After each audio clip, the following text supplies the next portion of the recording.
So, ladies and gentlemen, now it's time to start with our fourth session, which is a conclusive one. We have discussed the state of the art of the Baltic cooperation around the Baltic Sea. We have established what are the barriers. We have enjoyed the success stories, but now we have to discuss on the highest political level the possibilities what to do next, the way forward, what should be done by the different stakeholders in European, regional and national level, and what are the new tools, or are we able to sharpen the old ones? What commitments the stakeholders are able and willing to take? We have the very, very distinguished panelists. Mr. Wolfgang Burtscher, who is the Deputy Director General of the Directorate General for Research and Innovation. We have Mr. Rudolf Nisler, Director, Smart and Sustainable Growth and Program Implementation, Directorate General for Regional and Urban Policies from the European Commission. We have Ambassador Maira Mora, Director General of the Council of the Baltic Sea States Secretariat. We have the Deputy Secretary General of the Estonian Ministry of Education and Research, Mr. Indrek Reimand. And we have Director, Free and Hanseatic City of Hamburg, Ministry of Science, Research and Equalities, Mr. Klaus von Leppel, the panel. And since we have 60 minutes at our disposal, we have to be quite instrumental. I hope that all the distinguished panelists, you have listened carefully for the previous sessions and you have your own ideas, and the discussion will go smoothly. We do it in this way that first of all the panelists have approximately 5 minutes time to present their ideas, and then we discuss it with you and with the audience. So, Mr. Wolfgang Burtscher, the floor or the microphone is yours. Thank you very much, Andres. Dear colleagues, good afternoon. I would like to first thank the Estonian Presidency, Secretary General Indrek, for organizing this conference at a crucial moment when the Commission is preparing the proposals for the period after 2020. But I also would like to thank you for your interest in this very important topic, and I would in particular like to thank also those of you who, through their commitment and through their optimism, despite all the difficult framework conditions, use the opportunities which exist in order to ensure that we create an equal European research area. Just a short recapitulation. Why did we start this widening and spreading excellence in Horizon 2020? In FP7 at one point in time, we realized that the level of participation of new member states was very low. There were quite some reasons for this development. It's about the efficiency of the national research systems, including the financing. It's about access to networks. It's about many of issues we have discussed this morning, such as communication, advice and information, and all these elements. So we have developed widening measures in Horizon 2020. What did the European Union do to address this issue of spreading excellence and widening, to gap the innovation divide? We have measures in the structural funds. Rudolf Nisler will certainly shortly talk about it. And we have taken measures in Horizon. Widening measures, you know them, teaming, twinning, ERA chairs, but also related measures like policy support facility, cost action to network, the national contact points for widening. So we have quite a big panoply of measures which we have offered to the EU13 to address these deficiencies. Now, we are at midterm of Horizon 2020, and we have made an interim evaluation of Horizon 2020.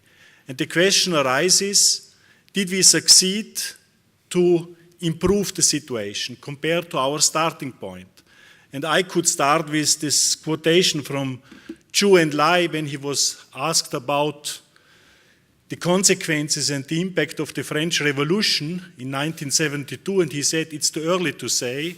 You will accept that for the widening measures 3 years after they have started, it is certainly very short in time, in particular also if you take into consideration the remarks of this morning from many participants that clearly said building networks requires time. It's a step-by-step approach. So I think we need also to have a certain patience in this respect. So what is the state of play? The question is, as always, is the glass half full or is it half empty? Some say, listen, the innovation gap is as before. If you look at the participation in Horizon 2020, it has slightly improved in terms of financing, but it's more or less the same thing.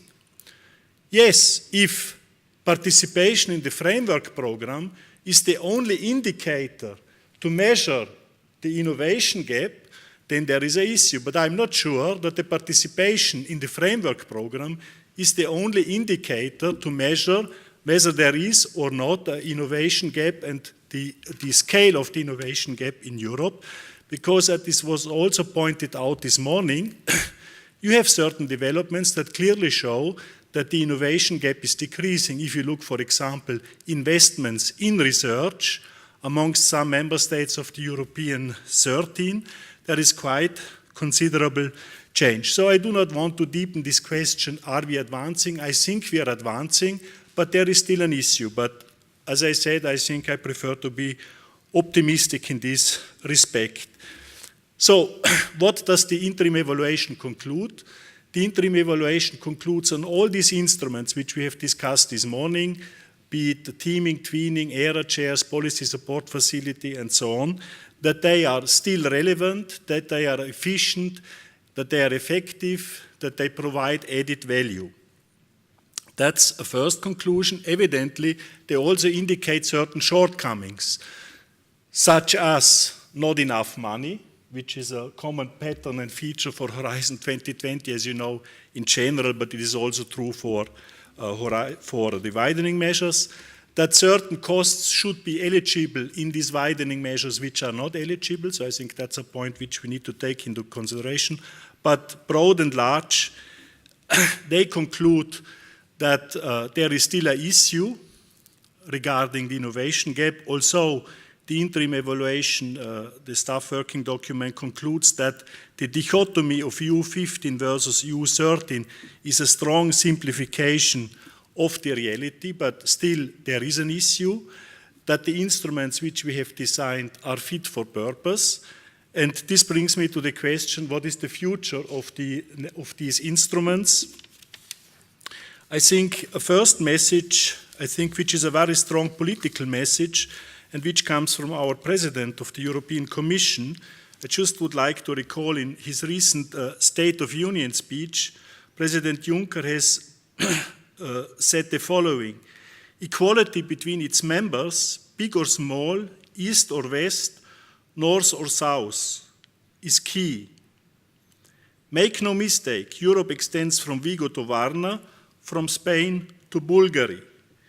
East to west, Europe must breathe with both lungs. Otherwise, our continent will struggle for air. I think this is a very strong political commitment to ensure that existing gaps need to be overcome. So, what does this imply for the next framework program? Evidently, it is very early to say because many parameters are not known yet. We do not know the budget for the next framework program in particular. But my understanding is that the interim evaluation has concluded that the instruments which we have developed, certainly one can fine-tune them here and there, are fit for purpose, and that there is still a gap that we need to close. So I am confident that the next framework program will address also these needs to overcome the innovation divide. There are particular issues which are very difficult to address, however, because we have discussed them already over months. Maybe we can pursue them in the discussion. It was already raised in the morning. One of the reasons of the low participation, the low financial participation of new member states is the low salaries in these states, in many of these states. Evidently, if you look in terms of physical participation of new member states, the rate is considerably higher. It's 8% or 9%. So I think this is an issue which will not go away, which we need to address, but by and large, my impression is that there is broad agreement that the existing widening instruments address the concerns which we have identified already quite some time before and we have identified today: access to networks, foster excellence. All these elements we intend to continue to address. Thank you very much. Thank you, Marko. So, and the next speaker will be Mr. Rudolf Niesler.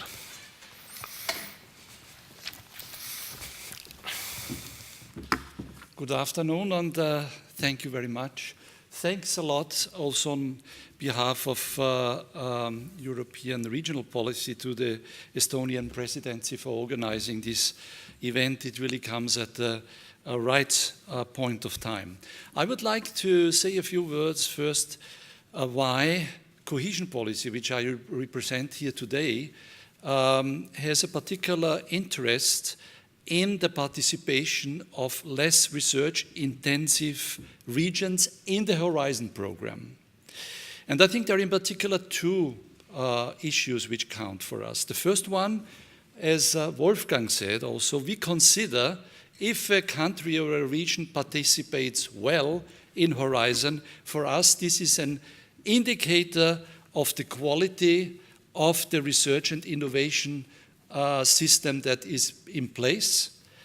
And secondly, it is important for us to see that researchers and enterprises get involved in international communities of innovators, which shapes the idea for technological development and for the future markets.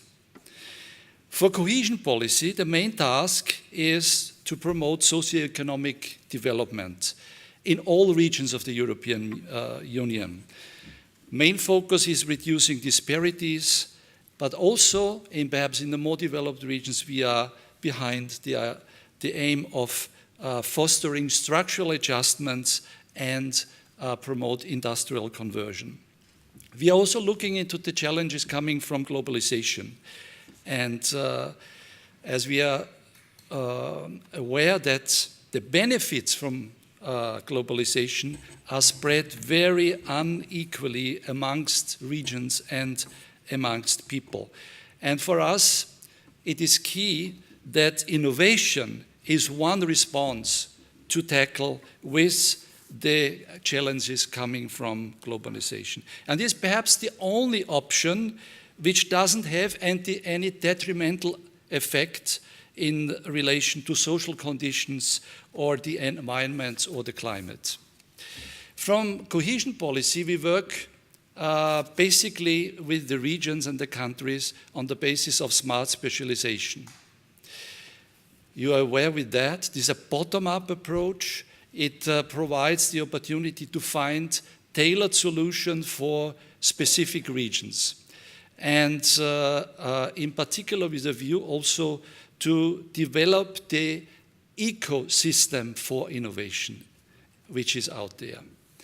And we believe very much that with a view to be competitive, regions have to innovate permanently.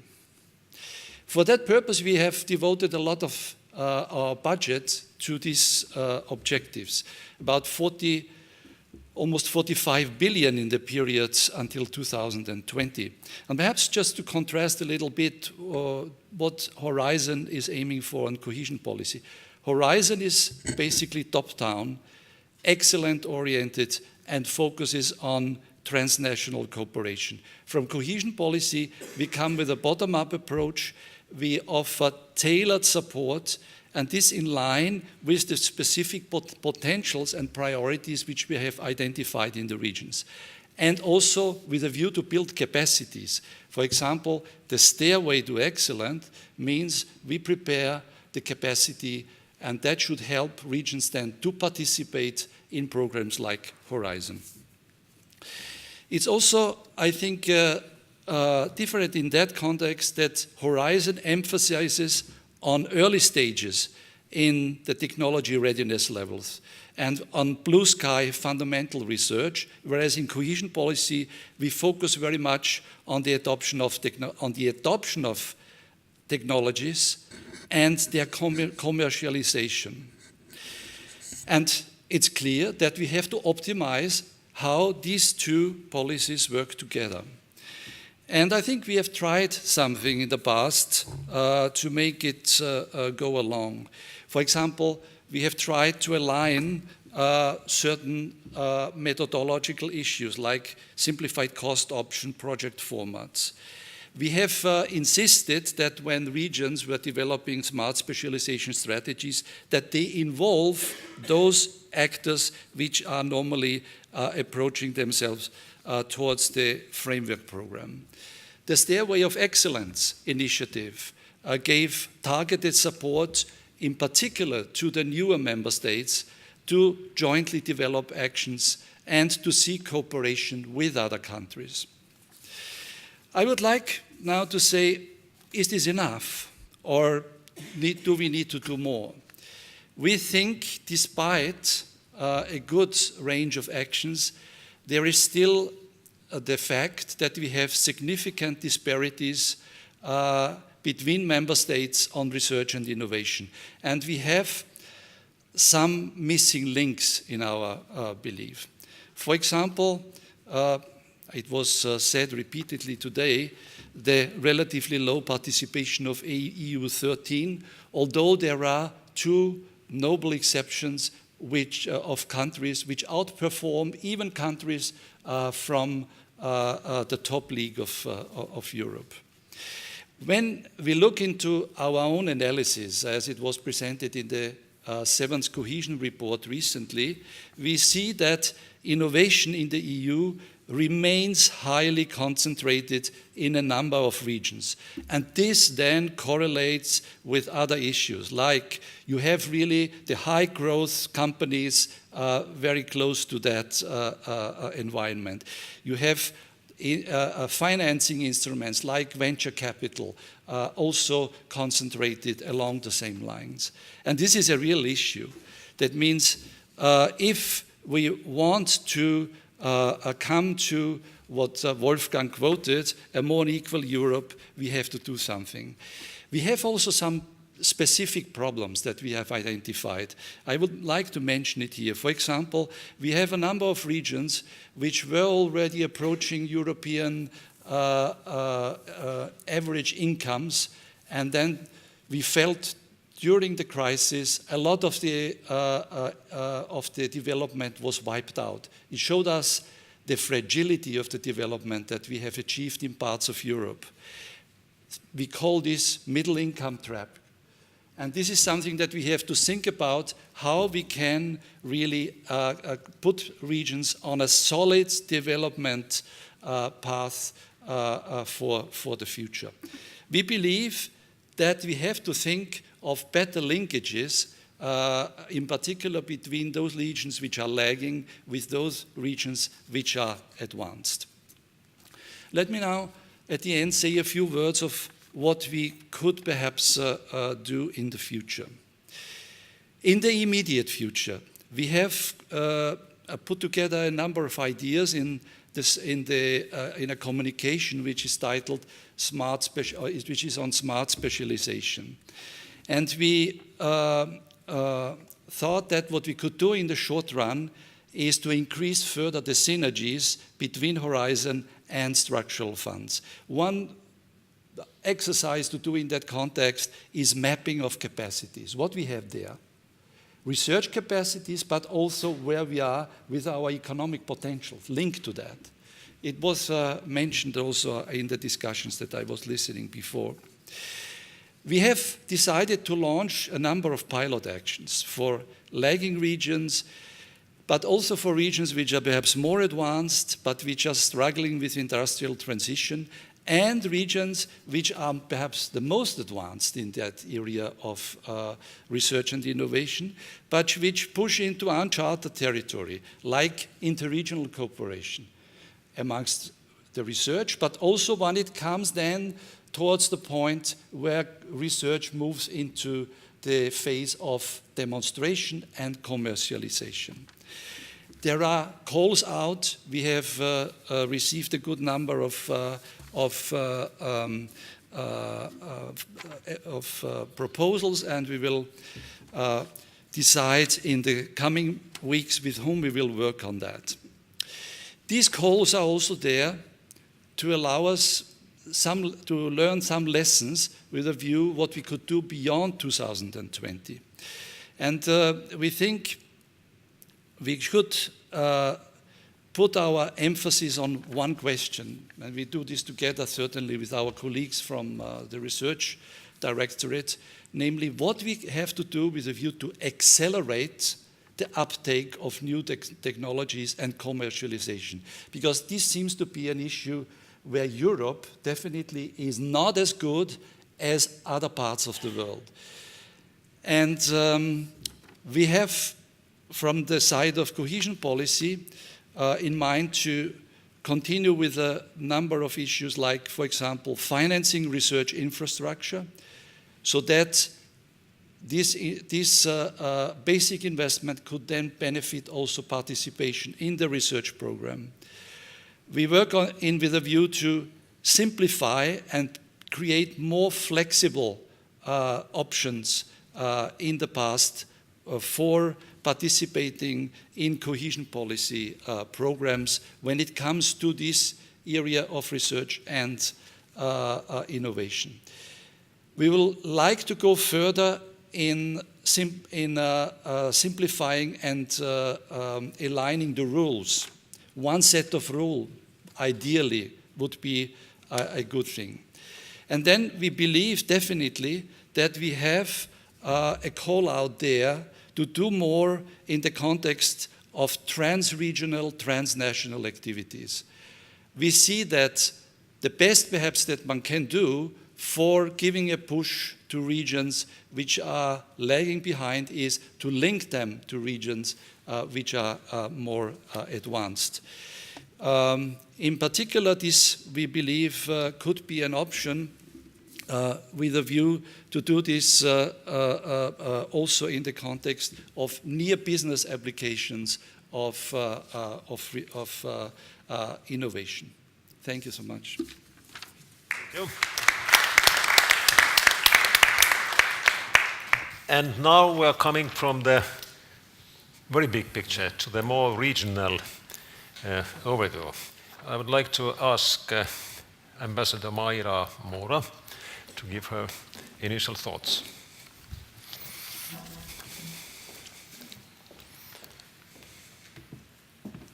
Thank you.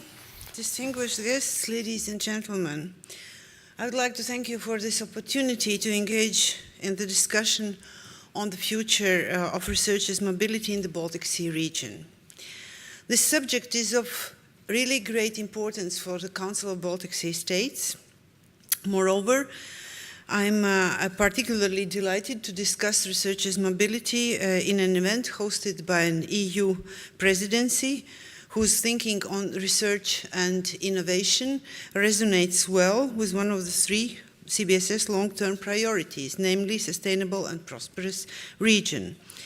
The Berlin call for action outlines that investments in innovation are a necessity for sustained competitiveness, rather a luxury. Such a support to research provides promising grounds for further Baltic Sea region-wide discussions on how to jointly enhance the macro region's potential competitiveness in the global setting. Slide 1, yeah. In relation to today's topic of discussions, that is spreading excellence and widening participation, I would like to mention the recently published CBSS analysis, Multi-Level Governance of Innovation and Smart Specialization. It offers a splendid insight in the considerable variety of frameworks that support research and innovation, and were also discussed among the speakers today. For example, EU's BSR's policy area education and BSR STARS S3. I would like to draw your attention to the science and innovation, research and innovation agenda as one of the key umbrellas which support the existing Baltic Sea region-wide initiatives and their follow-up activities. The mentioned analysis, multi-level governance and innovation of innovation and smart specialization, indicates that there are already plenty of opportunities for the Baltic Sea region-based institutions to continue to build their capacity and advance their research excellence. Let me give you two examples. Firstly, the Baltic Science Network has a potential to benefit from a wealth of expertise and findings. The thinking on the sustainability of its upcoming national action plans is continuously enhanced by various insights. One of them being the Baltic Sea region-wide researcher support to blue growth provided by BONUS. Secondly, I would like to highlight the Baltic Tram. It is a Baltic Science Network sister project, which was also endorsed during the CBSS Science Ministerial in 2016. Baltic Tram can serve as a considerable source of inspiration how analytical services and thus the skills of researchers can be made more accessible to the business sector across the Baltic Sea region. I would ask slide 2, please. I would like to commend the members of the Baltic Science Network for their active engagement with the other key actors of the Baltic Sea region. Today's discussions show that the Baltic Science Network members possess a considerable expertise in relation to the EU framework programs and the cohesion policy instruments. Such a knowledge will facilitate the drafting of the upcoming national action plans.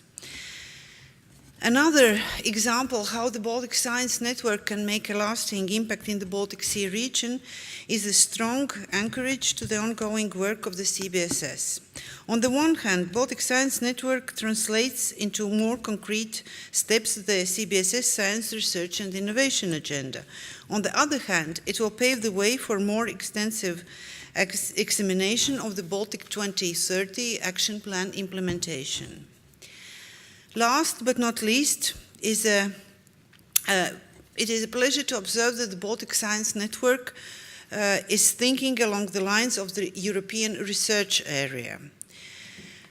Such an approach is valuable for the lasting impact or lasting legacy of the network's outputs. Likewise, it is of relevance for the continuous advancement of the CBSS long-term priority, sustainable and prosperous region. I would like to conclude my remarks and this intro into the vision on the side of the CBSS that by thanking the Baltic Science Network for its contribution to the CBSS Science, Research and Innovation agenda that has been provided so far. And we are guided by both CBSS Reykjavik Ministerial that took place this summer and also the more recent 26th Baltic Sea Parliamentary Conference. And we hope that it will pave the way to the second phase of the Baltic Science Network implementation in our organization. Thank you. Thank you so much. And now I would like to invite Mr. Indrek Reimand to give a short overview from the, I think that since you have been leading the discussions during the Estonian presidency, you will have gained a lot of experience and a lot of fresh ideas what to do next to be more specific and concrete in this. this field. Well, thank you very much for the possibility to talk about from the national viewpoints. I'm taking out my hat of presidency currently and speaking really from Estonian viewpoint. About widening. We feel that the widening and participation and innovation gap is a political issue which should be addressed, and it is important. But of course, there are several instruments to address it, and several players should address it.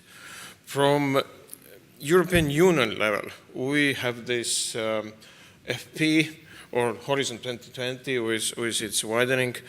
It comprises 1% of each budget. There are teaming, twinning, RAD shares, policy support facility, and so on. They're working well.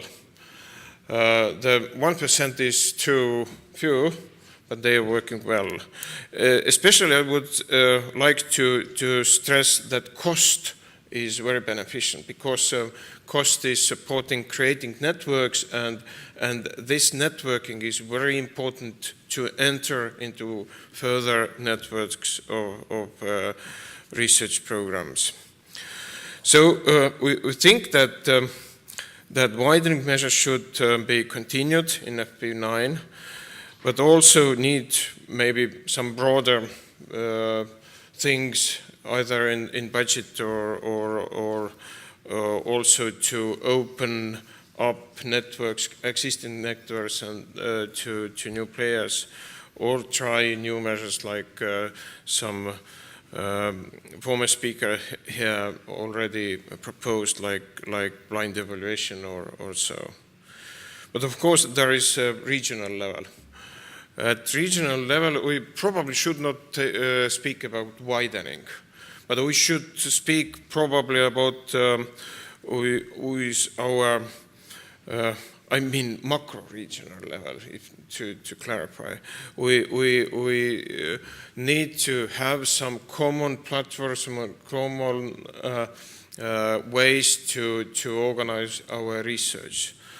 Well, bonus is a great example coming from Horizon and from earlier framework programs, but there could be some common programs on a macro-regional level as well.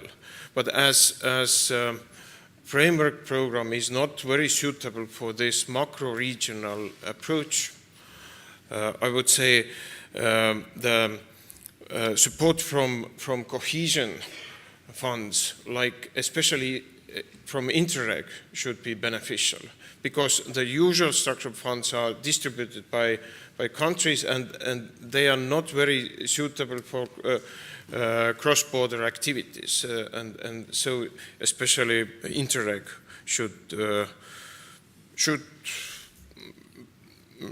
be possible to solve those questions. But last and very importantly, we need to continue efforts at national level. It is a national task to be able to enter into those networks in framework programs. And in Estonia, we have several activities to address both common social challenges which we have around the Baltic Sea, as well as to support our researchers in framework program. But it takes time, as many speakers already said. So also we see a great value in regional cooperation in mutual learning. The exchange of experience between countries has been very useful for us, and I think that it could be useful for other countries as well. Well, talking about macro-regional cooperation, the added value of it is mostly in our common geographical challenge. It may be several things like climate effects here in other ways compared to Southern Europe, for example. We have several fields where we have similar interest, probably in environment or sea, Baltic Sea. There are natural resources similar, like forests and so on. We have some security things which are common. We have big infrastructures. I don't mean only research infrastructure, but also like transport infrastructure and so on. So we have some common interests, and that is a ground for trying joint developments. And also many speakers already mentioned our common research infrastructures in our region.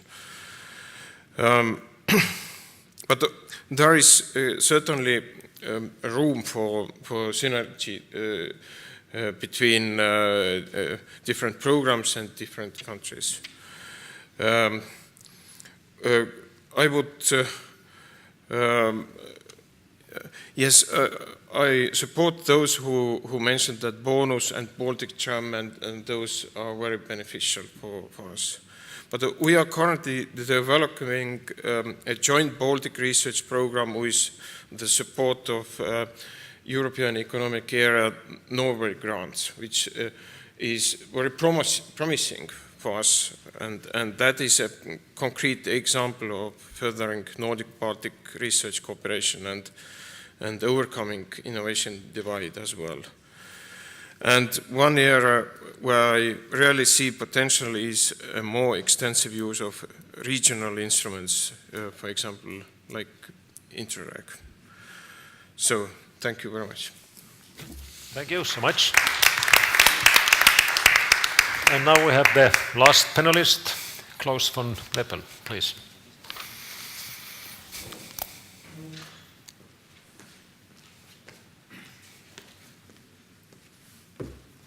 Yes, thank you very much. I actually was invited probably to play the role as a bad guy and to give you the national perspective of an EU 15 country here. You might wonder why I am, as a representative of a regional ministry, telling you about the national perspective. That has to do something with our wonderful political system in Germany. We call it federalism. And that means that the lawmaking competence and also financing responsibility for the whole higher education system is located in Germany on the regional level, on the Bundesländer level. And that's why I'm probably here. The other reason might be because we are the lead partner in the Baltic Science Network, and this conference is a part of the Baltic Science Network experience. I just wanted to make some short remarks in order to give us, or to save us some time at least for discussion as well. First of all, homework has to be done at home. EU funding or macro-regional funding is only an add-on, which means a sufficient and stable funding system, research and innovation funding system in your national country is one of the prerequisites in order to be successful on a European level. Second one, research excellence, we should not compromise on this criteria. This is also a classical EU 15 position. But why? I think international collaboration is not an end in itself.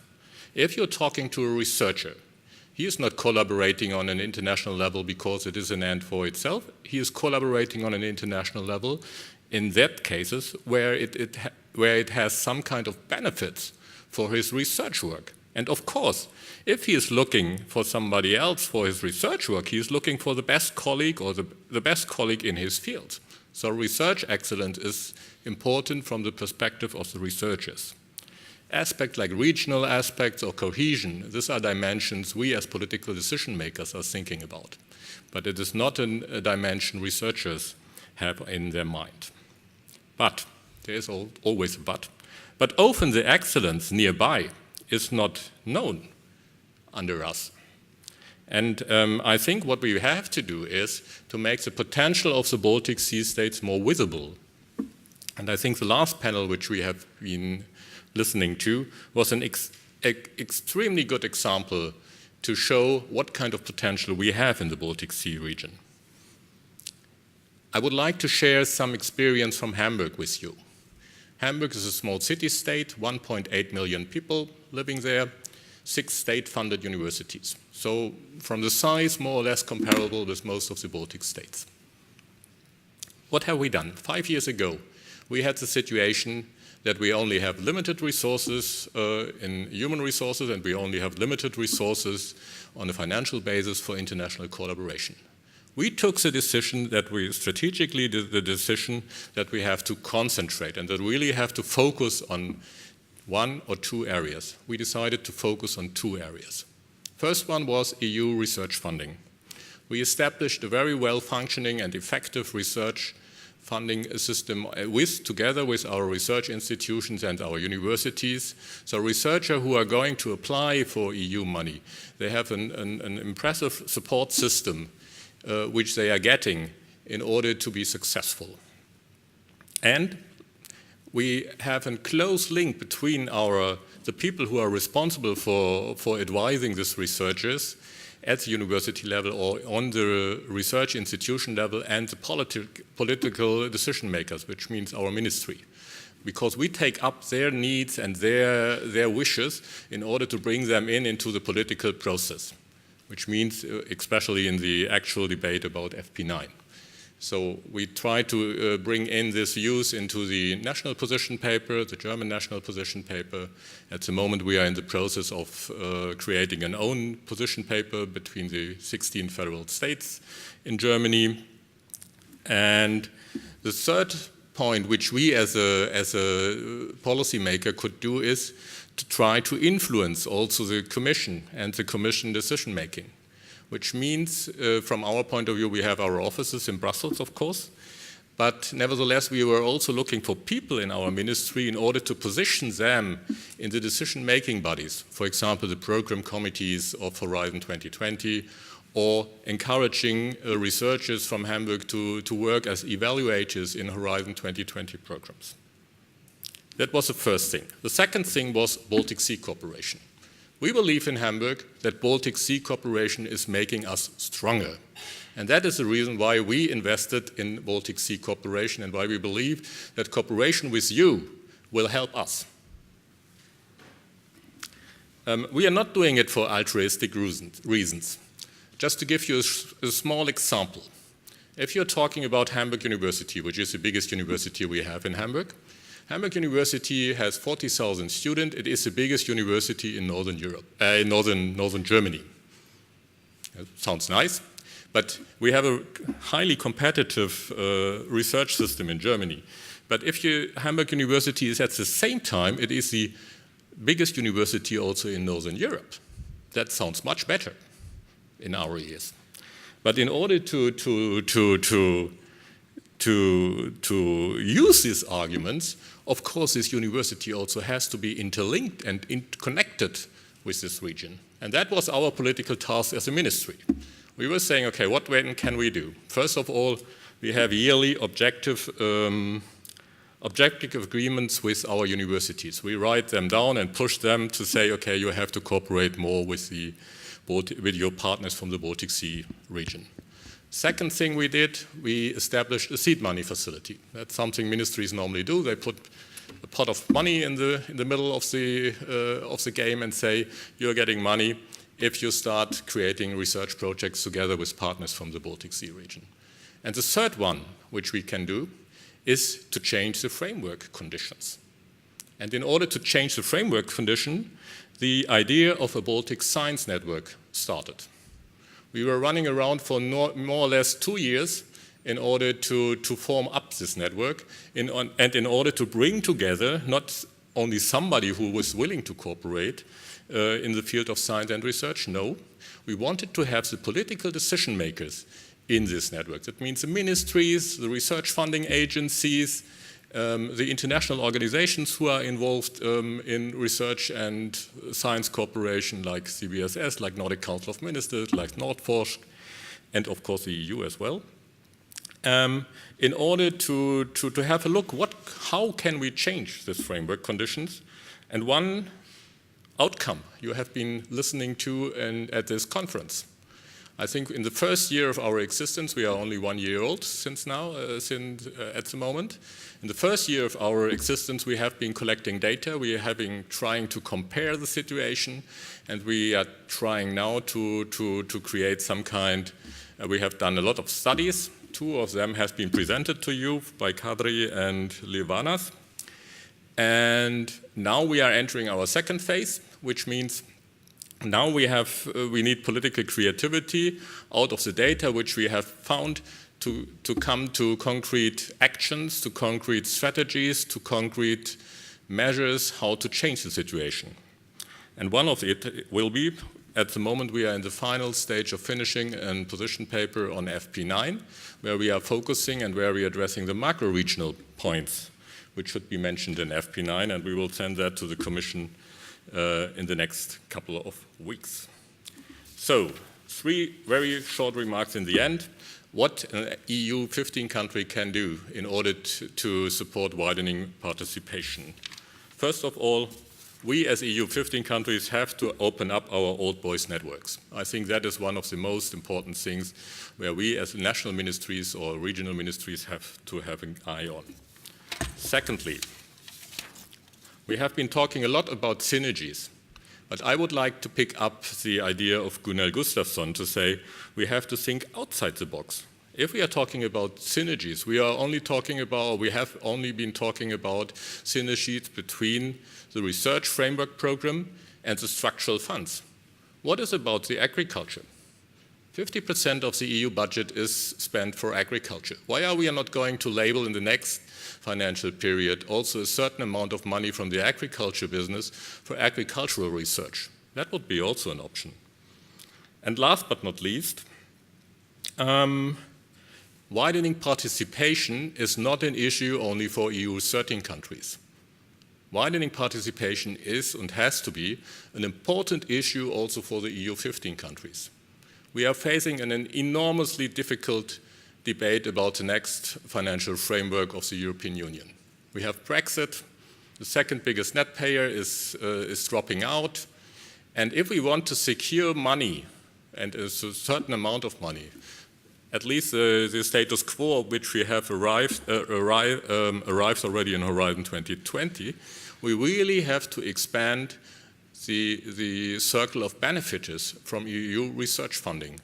Because it's probably pretty obvious. You have 7 countries who are getting 80% out of the research funds, which means if we are talking about where to spend the money, the position of research is not too good.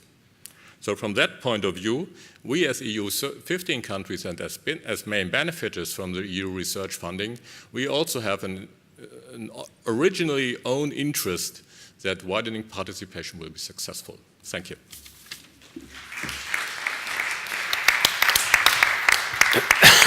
And now we have reached the final stage of our seminar. What are the real outcomes? What's the dry product what we have worked on for the whole day? The title of this seminar is what was it? The new tools. So, do you think that we have achieved the ideas, whether we need some new tools or we can sharpen the existing ones? What are the responsibilities of the stakeholders of European Commission to enhance the possibility of this regional cooperation, and what are the possibilities and commitment of the national players? So what are the new tools or the resharpened old ones? Please, Wolfgang. Thank you very much. But do we have the you have the microphone. Thank you very much. I think If you just recall what the objective of Horizon 2020 in this respect is, it is to fully exploit the potential of Europe's talent pool and to ensure that the benefits of an innovation-led economy are both maximized and widely distributed across the Union in accordance with the principle of excellence. This is the objective, and hopefully everybody subscribes to this objective.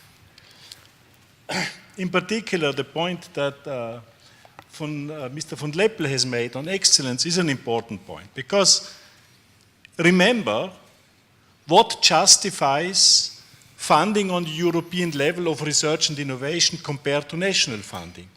It's excellence. It's the cross-border nature of the funding and of the excellence.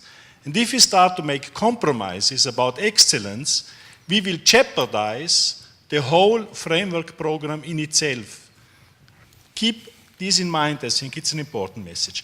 But I think we share all this objective that we have to exploit the potential of Europe's talent pool, which is everywhere in whole Europe. And I think the instruments which we have just showed here today regarding widening in the structural funds, I think they are fit for purpose. Now, evidently, for the next framework program, questions will arise. It's about budget. Hendrik has said the measures are not bad, but there is not enough money. I am not the finance minister of the European Commission or of the European Union. It's your finance ministers who have to go for a big budget for research and innovation. Then there will be also money for widening. So evidently, as always, there is an issue about budgets. The next question is, are the instruments fit for purpose? My opinion is that they are a good starting point. We can sharpen them here and there in the light of what we have discussed here today and we have heard. But I think we also need to recognize that this networking takes time. It does not come from one day to the other, and you cannot judge whether instruments are good or bad, the new instruments, the topic of our today's seminar, after 2 years of exercises, in particular also because we have now already good examples that it is working. Examples that show that Baltic networking is already the basis for courageous applications in Horizon 2020. So this is exactly what we intend to do. So I'm quite confident that we are on the right track. So it means that you think that you are on the way of sharpening the tools, that there is no need to have the totally different ones. I think, as I have said, the leitmotif of the next framework program will be continue to be excellent. But still, I think we are committed to the objective which I have said here today. And an issue arises about the finances, the budget for these measures, but I'm not sure that we should fundamentally change the instruments, because that was also a discussion here today, where every policymaker, when he is in power, should change the framework that his predecessor has created, because researchers are also expecting continuity. So, thank you. I'm happy to hear that. About the continuity. Anyone wants to add that? You mentioned about the possible new instruments for the cohesion policy on the transnational cooperation and especially infrastructures. Can you elaborate on that a little bit more? Let me say one thing. I think what we share is definitely, I think the two policy areas, they have quite distinct objectives and they're legitimate on both sides. I think what we have to make sure is that they work together in the best possible way. And I think, as Wolfgang said, excellence is something, and I share also what the colleague said here, we should not compromise. It's something that is benefiting the European Union as a whole. From our side, the development aspect is in the foreground. That means we are coming more from bottom up, we are coming more from the entrepreneurial discovery, smart specialization, and to bring innovations, with a view to bring innovations then into products and services. In our understanding, we have made a first step with smart specialization as an ex-ante conditionalities in programming of structural funds. We consider perhaps to strengthen this for the future and to go perhaps beyond the the question of achieving it at the stage of approving a program, but to give it a follow-up throughout the period when we implement then the concrete action. With a view also that we can ensure that the structures effectively will change in the direction as we want them.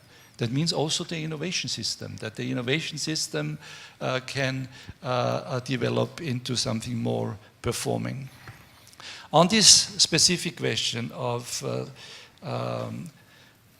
doing something more with a view to foster trans-regional cooperation, I'm honest with you, this is one of the most pressing needs that we feel out there when we speak with people who are dealing with innovation. In particular, also those where we feel that they have really struggled with the problem that there is a missing link somewhere in this stage before you go into commercialization. And this is also, we were told this very much also by companies, that there is one stage which still would need some public support, mainly also with a grant component, which we have to cover. And there we have restrictions. You have restrictions on your side in the framework program. We have constrictions in structural funds, which somehow make an advance in that direction impossible. I would take it serious and say we have to cover the whole range, down to the point where we can really move into the commercialization. Now, when I say this, what could we foresee is perhaps one of us would have to take care of that.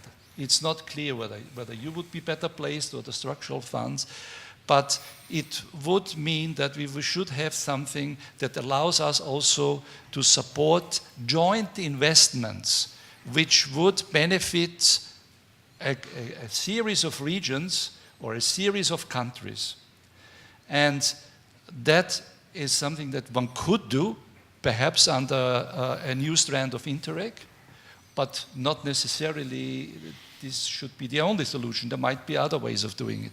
However, I think we are all aware, when you understand the challenge, this strand of Interreg would definitely look a bit different than what we have under Interreg now.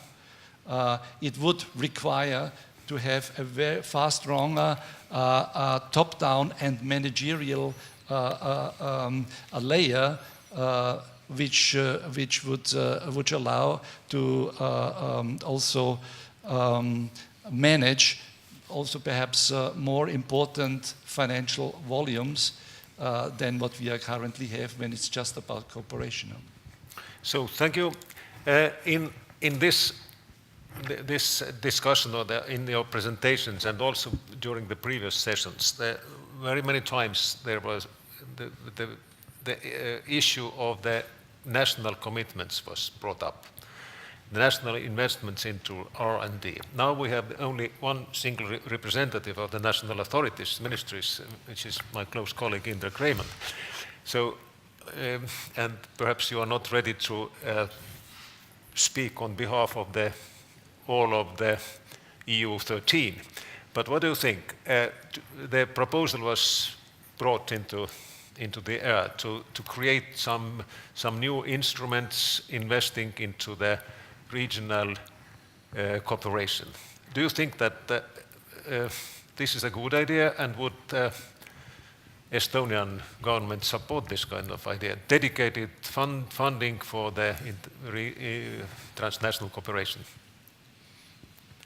Well, thank you very much. I think we are ready, of course, and we have some transnational programs which we have supported. Bonus was one of them. But we are actually ready to think about new ones or some sort of common activities.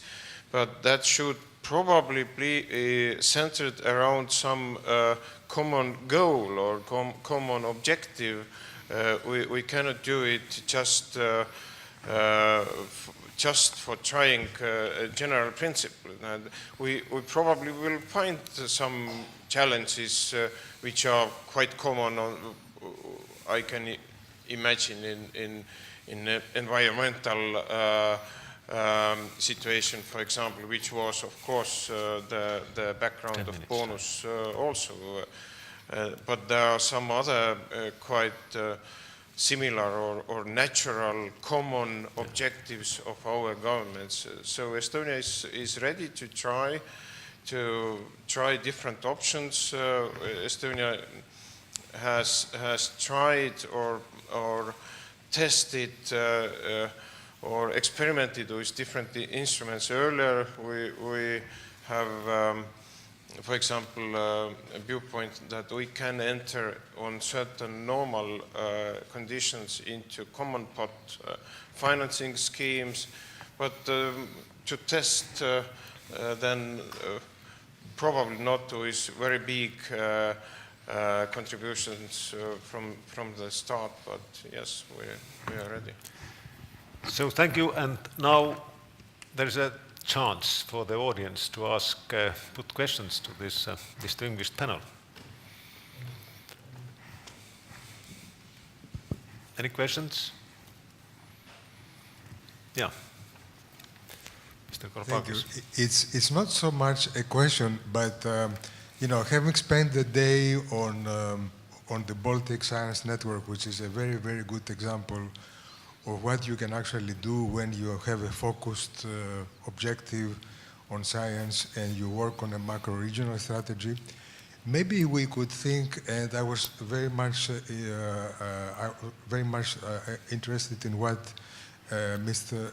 von Leppel said about support to macro-regional networks in the future. So maybe we could think about developing some kind of a new instrument in the future for the next programming period, specifically focused on macro-regional science networks that could be jointly supported by the FP9 and by the structural funds. I don't know what kind of particular instrument would be, but we could work out something like this because for a simple reason that we have seen, we have a very good examples that work.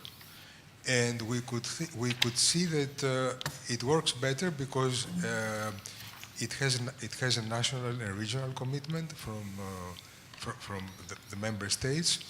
It can be very innovative. We have seen very innovative examples today. And it also builds on economies of scale, on experience.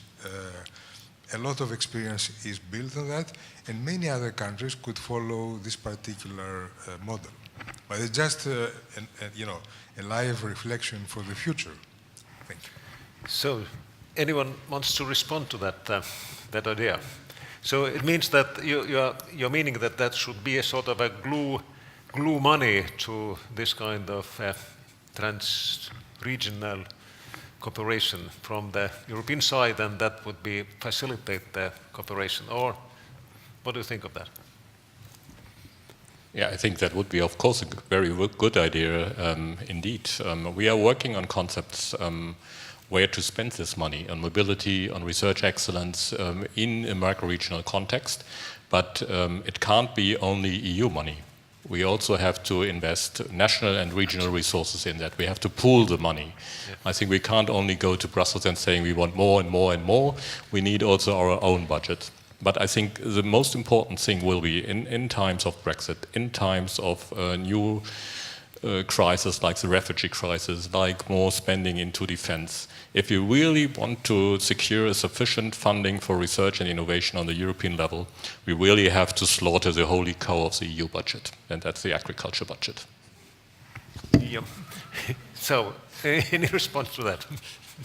You're closer to the I will be a little bit provocative, in the sense that we are quite struggling, also thanks to the Estonian presidency, with the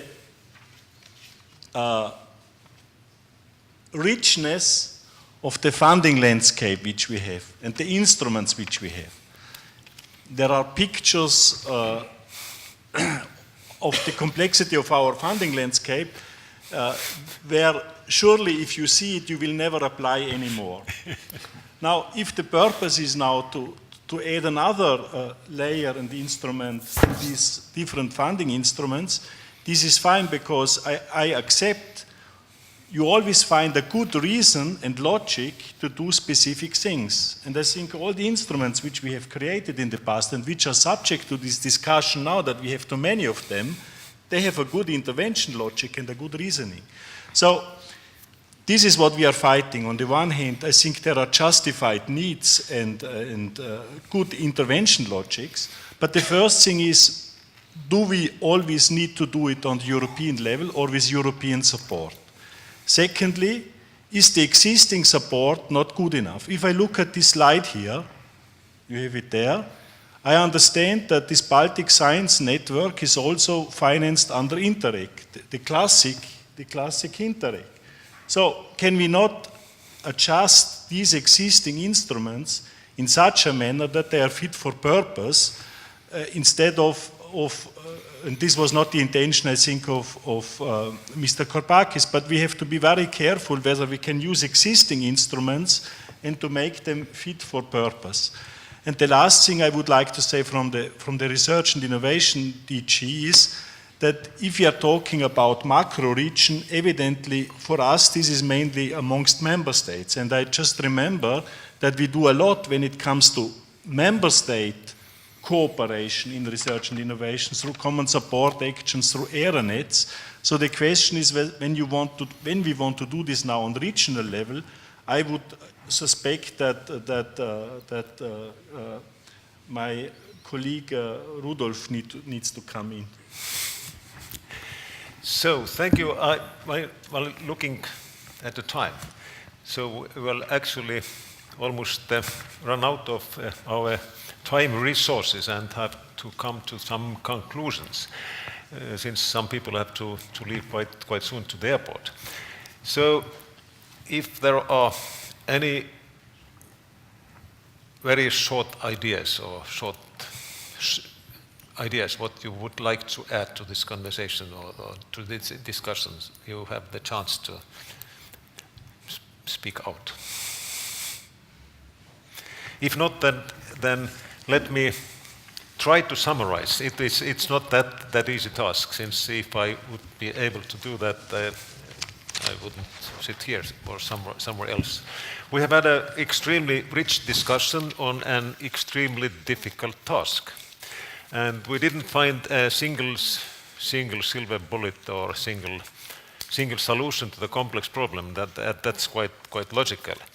So, but we found out that some very key messages for me, perhaps they're too simple, that first of all, in order to increase the competitiveness of this region, we have to build up the equally excellent research and innovation systems. There is no compromise to excellence, and we will, I think Estonians are fully agreeing to subscribe to that statement. And it means that we have to, there are so many aspects of this research and innovation system and so many parts. It means that not a single partner or stakeholder can achieve this goal. So all the instruments and all the stakeholders have to do their part of the job, including especially the national authorities. I think it's impossible to build up the research system without the real national commitment. We have to work to do the homework ourselves. So one finding was, and that was underlined several times, that usually the important things take time to happen. It means we have to be patient and we have to keep the goal persistent in achieving our goals. It means that if we have the strategies, it helps a lot. It means that the good planning is needed. And key findings, more coordination, benchmarking, and investment. But most of all, I think, and I believe to that the commitment of all the stakeholders is needed. And if to rephrase one of the John Kennedy's most cited quote, some people say that he has stolen it from his headmaster, when he said that ask not what America can do for you, but ask what you can do for America. If we rephrase it, what we can do, all what we can do for the better Europe and the better Baltic area. So it means when we go home from Tallinn, so everyone has